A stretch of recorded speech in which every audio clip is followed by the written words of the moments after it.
Grande Terre et entre l'aéroport, Petite Terre et la Grande Terre. Cette chaîne logistique aujourd'hui, elle fonctionne. On a la capacité de faire arriver dans chaque village, dans chaque commune, à la fois des denrées et de l'eau. Pour moi, ça a été un point capital de m'assurer que cette chaîne fonctionnait. Quelques chiffres. Pour toutes les communes, on a distribué 390 000 litres d'eau en bouteille depuis mardi. 390 000 litres d'eau en bouteille depuis mardi. Nous avons fait 43 distributions dans les 17 communes. Le fruit de ce travail, c'est d'abord le fruit d'une chaîne logistique que Gilles Cantal, à ma droite, a mis en œuvre et a travaillé. Une chaîne logistique, c'est arriver avec des marchandises sur le port et l'aéroport. C'est ensuite, à partir de l'aéroport, avoir des camions qui permettent d'emmener sur la barge. Souvenez-vous que samedi soir, je n'avais pas de barge. Nous avons des barges. C'est ensuite amené de la barge à la Grande Terre, chargé sur des camions, et ensuite essaimé sur l'ensemble du territoire. Sur les distributions alimentaires, de la même façon, on a distribué 65 tonnes de marchandises depuis mardi. J'étais à quoi tout à l'heure? Il y avait de la farine, il y avait du lait, il y avait du sucre, il y avait de l'eau, il y avait ces produits de première nécessité qui permettent d'alimenter la famille. Nous allons évidemment continuer à délivrer cette eau et cette marchandise dans toutes les communes. On n'a pas fini le travail. Je ne vais pas vous dire qu'on est satisfait. On a encore énormément de choses à faire. On a la chance à la fois d'avoir énormément d'énergie et de solidarité parmi les Mahoraises et les Mahorais. Beaucoup d'engagement et beaucoup de volonté de travailler ensemble avec l'ensemble des élus, les élus communaux, les élus départementaux. J'ai encore eu l'occasion de discuter avec le président du conseil départemental ce matin qui est extrêmement engagé avec nous. Et donc c'est un résultat totalement collectif. Je l'ai dit à plusieurs reprises, ma fonction, elle réside sur 3 piliers. Le premier pilier, c'est protéger mes concitoyens et le secourir. Pour ça, nous avons reçu énormément de renforts pour accompagner cette protection et ce secours dû aux Mahorais. On a désormais 800 policiers qui sont présents sur le territoire, 1200 gendarmes, on a 2 escadrons supplémentaires, 2 compagnies de marche en plus, on a 900 militaires, sécurité civile, pompiers militaires, pompiers départementaux qui permettent de renforcer cette protection et ce secours aux populations. Et puis on a entre 12 et 15 avions qui se posent par jour à Dzaoudzi et qui apportent du matériel, qui apportent des marchandises, qui apportent des hommes, qui apportent des containers. On est en train d'installer une base vie à Longoni pour renforcer EDM, on va y revenir. Bref, on a un véritable pont aérien qui fonctionne avec plus de 100 tonnes de matériel qui sont déposées par jour. C'est considérable. Et donc, voilà, on continue à avancer. Encore une fois, ça n'est pas un motif de satisfaction, c'est un motif d'urgence. Protéger et secourir, nourrir et apporter de l'eau, rétablir les fonctions vitales. Et les fonctions vitales, elles sont de 3 ordres.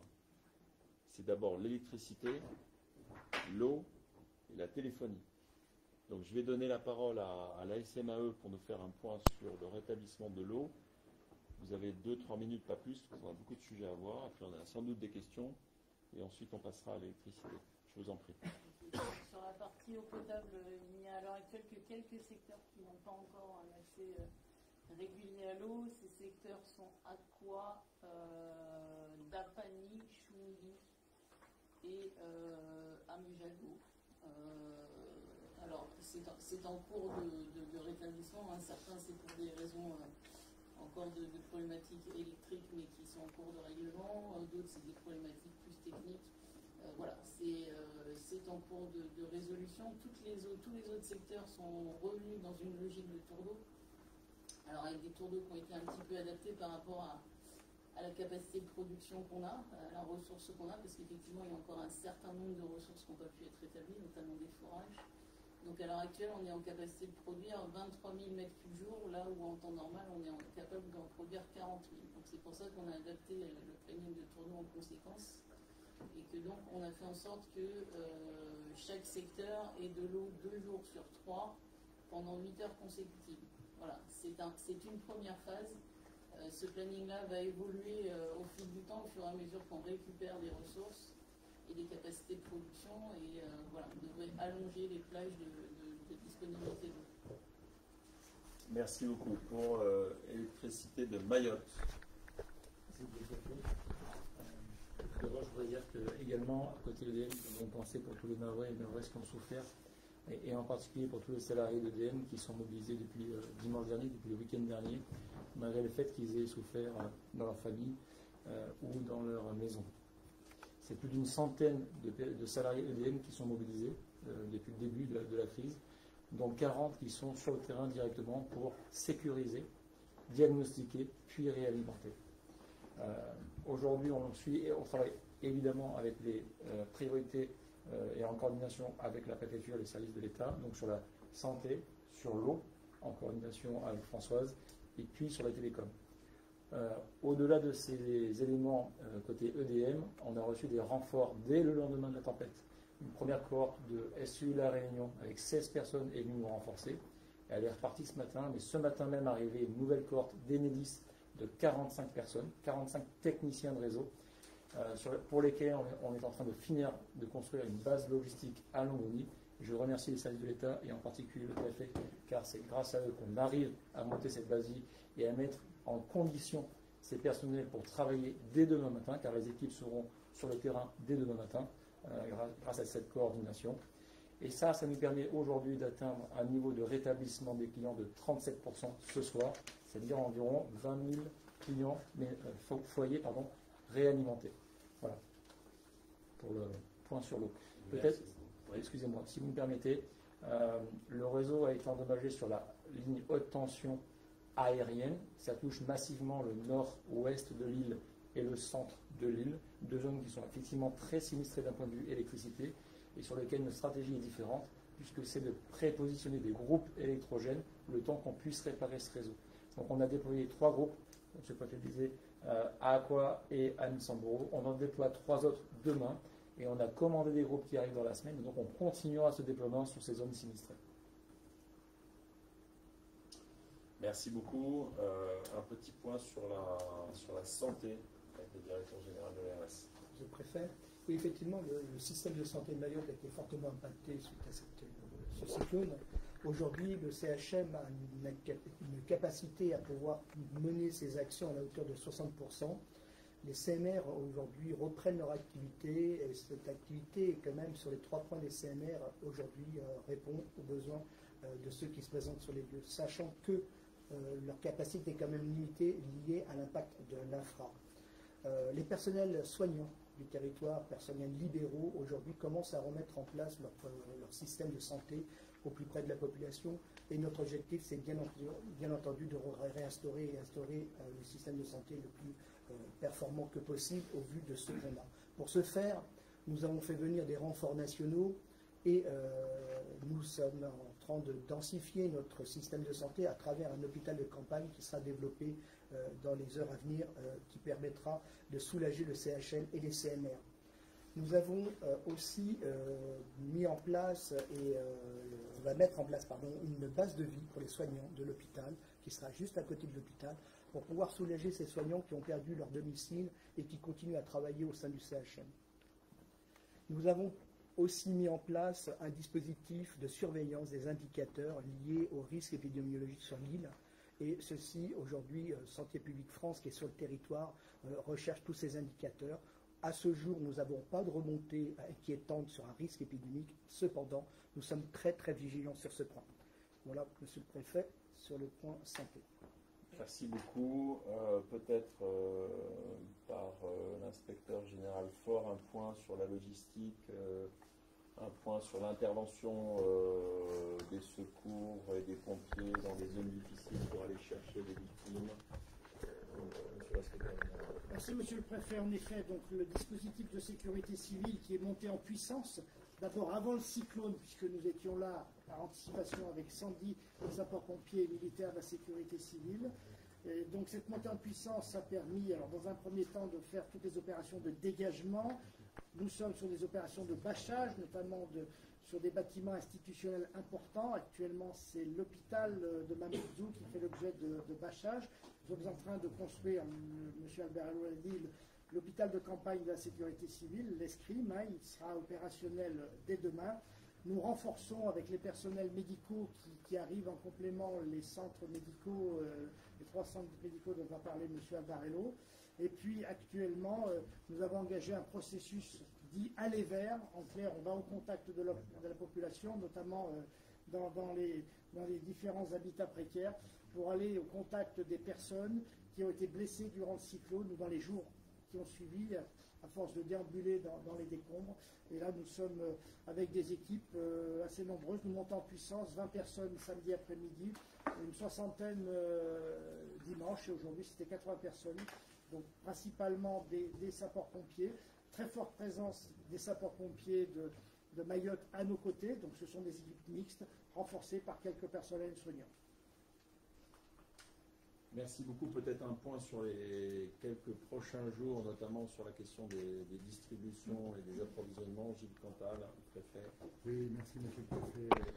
Pour les 2 semaines à venir, une distribution confirmée d'une moyenne de 100 000 litres, comme nous avons pu le faire chaque jour depuis le début de la mise en place des secours aux communes, 100 000 litres par jour, sur des sites qui seront déterminés très en relation avec les élus, bien entendu, avec les élus municipaux en particulier, d'une part pour les rassurer, d'autre part pour permettre à leurs services d'accompagner ces distributions, bien sûr en lien avec nos propres services, avec l'assistance des forces armées, avec l'assistance de la mission de la sécurité civile qui est venue en renfort avec nous.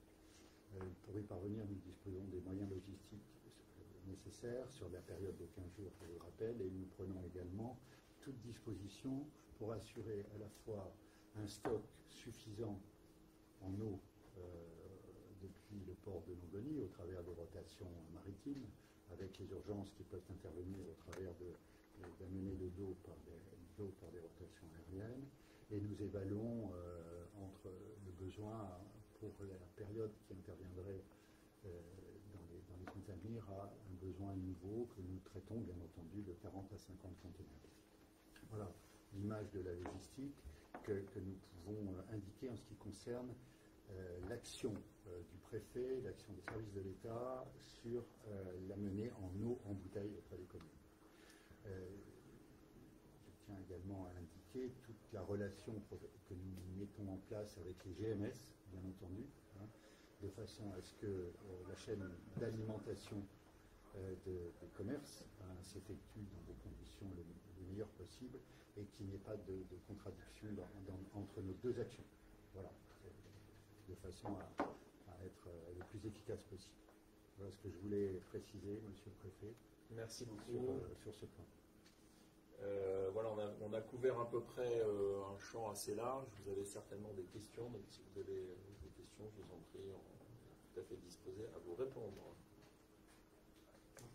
Sur l'aide humanitaire, on commence à parler, de savoir comment c'est coordonné avec les services de l'État. Alors c'est une question qui est traitée en cellule interministérielle de crise. L'aide humanitaire, elle vient souvent de pays, notamment de la zone. Et par conséquent, il y a une dimension, j'allais dire, diplomatique, en tout cas une relation avec les pays de la zone pour cette aide. Et donc on a une cellule interministérielle de crise qui va se réunir tout à l'heure et qui va faire le point sur ces 2 sujets. La réponse de façon générale, c'est tout ce qui peut permettre à nos compatriotes mahorais d'avoir des ressources supplémentaires en quelques domaines que ce soit, de l'eau, de la nourriture, de l'accompagnement de santé publique, de l'accompagnement quel qu'il soit, est le bienvenu. Mais vous comprenez que dans ce cadre-là, il doit y avoir un minimum d'organisation, parce qu'il faut un minimum de coordination sur notamment les endroits où nous devons allouer ces ressources supplémentaires, là où on n'en a plus besoin. peu de questions sur les distributions. Je veux savoir quelles étaient les règles, et notamment est-ce que ça s'applique aussi aux agents municipaux qui, des fois, ça se fait un peu. Écoutez, lorsque j'ai ouvert les centres d'hébergement 2 jours avant le cyclone, j'ai dit 2 choses extrêmement importantes que je réitère aujourd'hui et dont je me fais fort de bien vérifier l'application auprès des maires. Une vie est une vie, un hébergement inconditionnel. Ce qui signifie de façon très concrète que la nourriture que nous apportons, l'eau que nous apportons, elle n'est pas conditionnée par une condition quelconque. Elle doit parvenir à toutes les personnes qui vivent à Mayotte et résident à Mayotte. C'est vrai pour l'hébergement, c'est vrai pour l'eau et c'est vrai pour la nourriture. Je crois comprendre que dans certaines communes, il pourrait y avoir quelques distributions conditionnées ou ciblées. Il n'en est pas question. Voilà, notre responsabilité, j'ai presque envie de vous dire l'honneur de la France, c'est de donner à tout le monde, sans aucune distinction. Et donc je verrai les maires demain avec le conseil départemental, je rappellerai les règles qui sont une distribution inconditionnelle avec le principe d'une vie est une vie. Voilà, c'est un principe absolu qu'il faut absolument appliquer, parce que si nous ne l'appliquons pas, nous prendrons des risques, nous aurons des mots qui seront pires que le mot initial de la distribution séparée. Voilà. Donc il faut distribuer à tout le monde. Je ne sais pas si le point déchet avait été abordé également tout à l'heure. Alors, le point déchet, c'est un point très important. Dans les semaines à venir, on a un certain nombre de sujets que nous allons devoir traiter. Le premier sujet de difficulté, vous l'avez compris, c'est l'électricité. C'est un travail de fourmi, EDM monte en puissance pour arriver à résoudre ce travail de fourmi. C'est un vrai sujet de pouvoir distribuer de l'électricité à tout le monde. Premier sujet. Deuxième sujet, la rentrée scolaire. J'ai demandé au recteur de travailler sur une solution ou des solutions en matière de rentrée scolaire, sachant que nous avons 2 contraintes. La première, c'est que certains établissements scolaires reçoivent un hébergement d'urgence, donc il faudra trouver des solutions pour mettre ces personnes dans d'autres endroits. Deuxième sujet, vous avez des établissements scolaires largement entendus, collèges, lycées, écoles communales, qui sont extrêmement endommagés pour certains, et donc je ne peux pas faire courir le risque à des élèves de les mettre dans des classes qui comportent des risques bâtimentaires. Donc ces 2 sujets doivent être réglés. S'agissant des déchets, le sujet est le même. Nous devons nous mettre dans une stratégie de résolution de la problématique des déchets. Aujourd'hui, nous avons 4 types de déchets.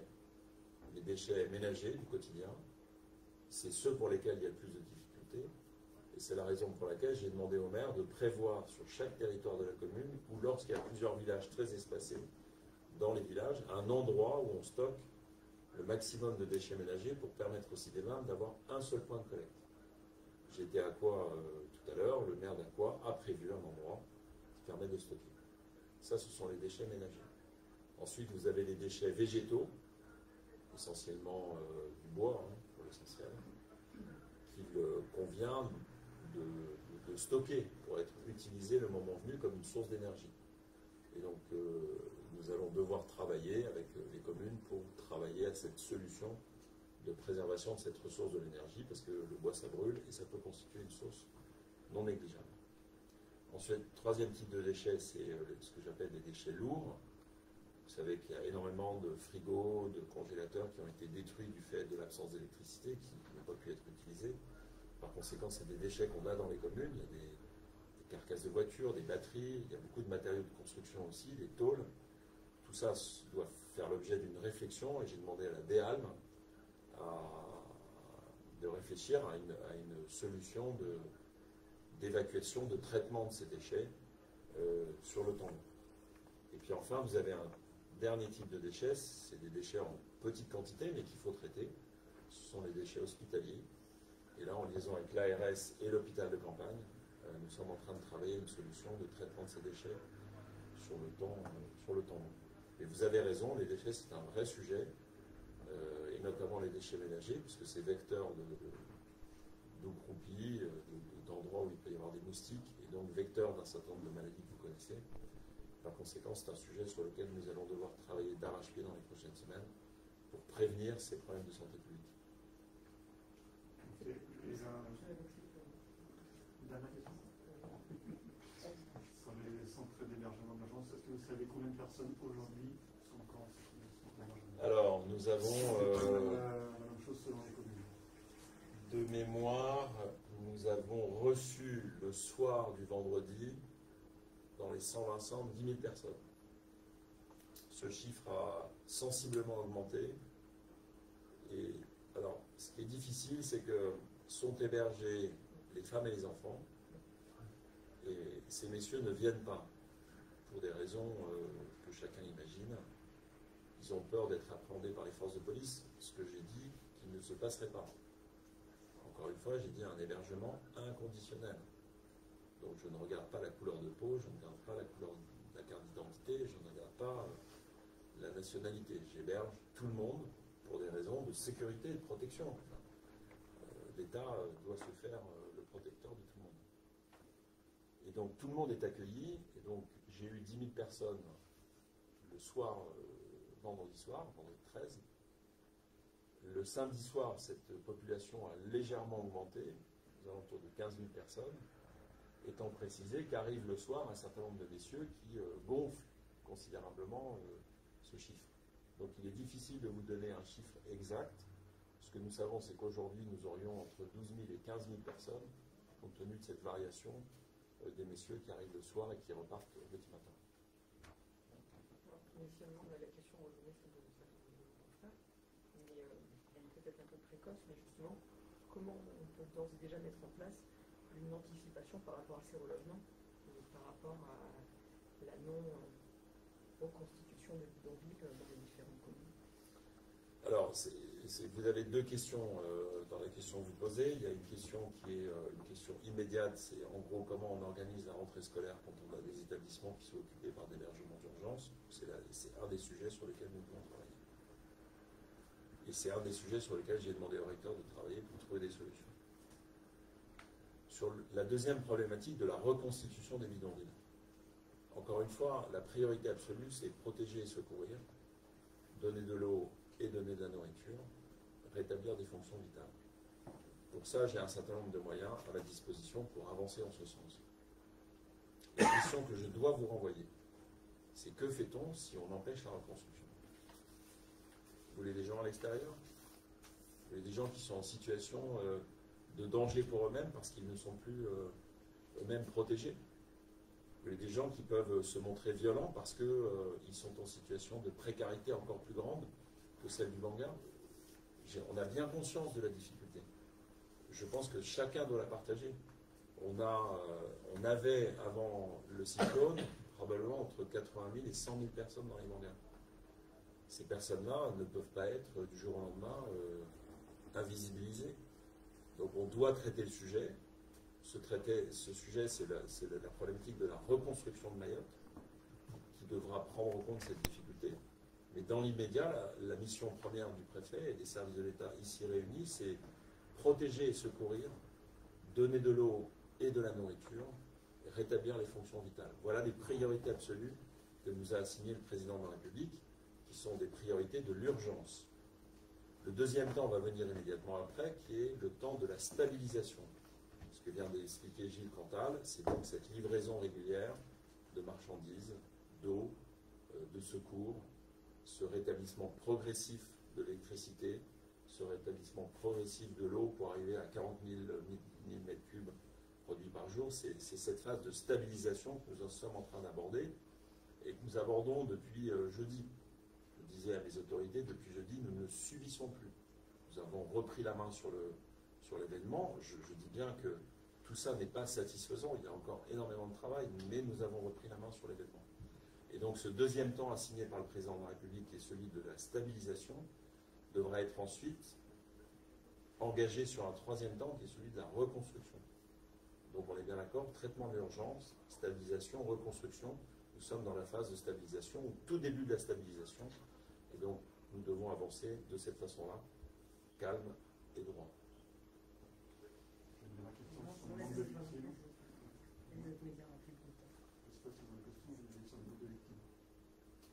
Est-ce qu'il y a d'autres questions? Il y a certains centres d'hébergement, les écoles notamment à Cani, qui ont été pillées. Comment faire pour éviter ce genre de désagréments? Écoutez, on a 800 policiers sur la zone police, on a 1200 gendarmes sur la zone gendarmerie. Ils ont tous reçu des ordres de mission qui sont extrêmement clairs, qui sont des ordres de protection et de patrouille régulière. On a un ordre public qui est globalement stable. On peut avoir des événements sporadiques d'insécurité. Moi, ce que je constate, c'est que nous n'avons pas eu de pillage de masse. Nous n'avons pas eu de mouvement de foule de masse. Nous n'avons pas eu d'exactions spectaculaires de masse. C'est un résultat en creux. On n'en parle pas parce que ça se passe bien. Ça se passe le moins mal possible. C'est un résultat en creux. Il faut saluer l'action des forces de l'ordre sur ce point-là. Ce qui ne signifie pas non plus que tout va bien.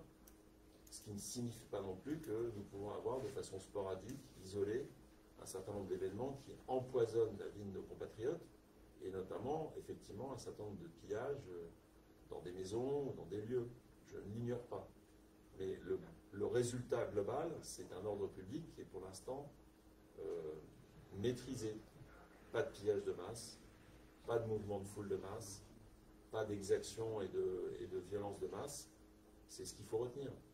Souvenez-vous, en novembre-décembre 2023, on avait des hordes complètes de 100, 200, 300 jeunes gens dans l'ensemble qui venaient attaquer, harceler les forces de l'ordre. Pour l'instant, ces phénomènes-là, nous ne les avons pas. Et donc c'est un résultat en soi. C'est un résultat en creux, mais c'est un résultat en soi. Ça ne veut pas dire que c'est satisfaisant. Je ne suis pas en train de vous dire qu'on est satisfait. On a encore énormément de travail. Les forces de l'ordre sont mobilisées pour protéger et secourir. C'est la mission que je leur ai assignée. Et cette mission, pour l'instant, elle se déroule. Et nous avons encore beaucoup de marge de manœuvre, évidemment, à atteindre. Parce qu'on sait qu'il y a eu des équipes qui se sont rendues sur les bidonvilles. Est-ce que vous avez du nouveau sur les chiffres, le nombre de morts? Ça, c'était un sujet qui s'est posé dès le premier jour. Dès le dimanche, j'ai demandé aux équipes de la gendarmerie, aux rares pompiers que j'avais sur le territoire qui étaient occupés dans les centres de secours, et à la police d'aller porter secours dans les bidonvilles. Cette mission a été extrêmement difficile à réaliser. Premièrement, parce que les quartiers étaient totalement inaccessibles. Il faut réaliser que l'entrée dans les quartiers était un amas de tôles inextricable, sur lequel nous avions la difficulté de pénétrer et sur lequel nous avons encore la difficulté de pénétrer. Pour autant, la mission se poursuit. Deuxième élément, nous avons concentré l'ensemble des pompiers dans les centres de secours pour faire en sorte que le secours puisse être disponible. Il s'est trouvé que le samedi soir et le dimanche, un certain nombre de personnes se sont présentées dans les centres de secours avec des blessures. Ce sont des personnes qui venaient effectivement de ces quartiers bidonvilles. Nous avons organisé à la fois la sécurisation des centres de secours, parce qu'il y avait beaucoup d'agressivité, et ensuite nous avons organisé la chaîne de prise en charge entre les centres de secours qui ont été sollicités et le CHM. Et donc nous avons reçu depuis un certain nombre de personnes qui ont permis de prendre en charge ces individus. Nous poursuivons évidemment les recherches. Le bilan officiel est un bilan de 35 morts, qui sont constatés à l'hôpital. Les missions de recherche sont organisées et continuent d'être organisées dans les bidonvilles, avec une remarque particulière qui est liée à la pratique de l'islam et qui suppose que lorsqu'une personne est décédée, elle doit être enterrée dans les 24 heures. Nous avons eu un certain nombre d'informations pour aller constater les sépultures. Nous en avons constaté très peu. Nous avons eu aussi un certain nombre de fausses informations sur notamment des charniers. Nous n'avons constaté aucun charnier. On a fait décoller des drones au-dessus de ces zones pour aller essayer de repérer les endroits où on aurait pu apercevoir ce type de phénomène. Ça n'a pas été le cas. Ce qui est certain, c'est que nous avons à cette heure porté secours à un certain nombre de personnes pour des blessures, notamment des coupures. On a 152 personnes qui ont été traitées aujourd'hui. Et donc, nous continuons à traiter ces personnes pour leur porter secours, avec le renfort de cet hôpital de campagne qui sera opérationnel mercredi matin et qui permettra d'apporter ces secours à ces personnes qui seront prises en charge. Pour l'instant, voilà le constat que nous faisons. C'est un constat qui est toujours extrêmement difficile à dresser parce qu'encore une fois, nous ne pouvons pas pénétrer facilement dans ces territoires, dans les zones de bidonville. En tout cas, nous ne cessons d'avoir des missions de secours à l'intérieur de ces quartiers pour porter le secours aux personnes qui y sont. Et quand la distribution des bâches, Vraiment la dernière question. Alors, la distribution des bâches a commencé. Nous avons reçu un certain nombre de bâches, 10 000. Dans les livraisons que le préfet Cantal a organisées, il y aura la livraison des bâches, qui est absolument nécessaire. Nous sommes en saison des pluies. Nos compatriotes mahorais ont besoin de bâches pour couvrir leur maison. Et donc, en plus de l'eau et de la nourriture, nous avons prévu de livrer des bâches. Et ça va commencer dans les mouvements logistiques dans les prochains jours. Les premières livraisons ont débuté d'ailleurs, je n'en ai pas complètement de détail, mais les premières livraisons ont débuté bien évidemment.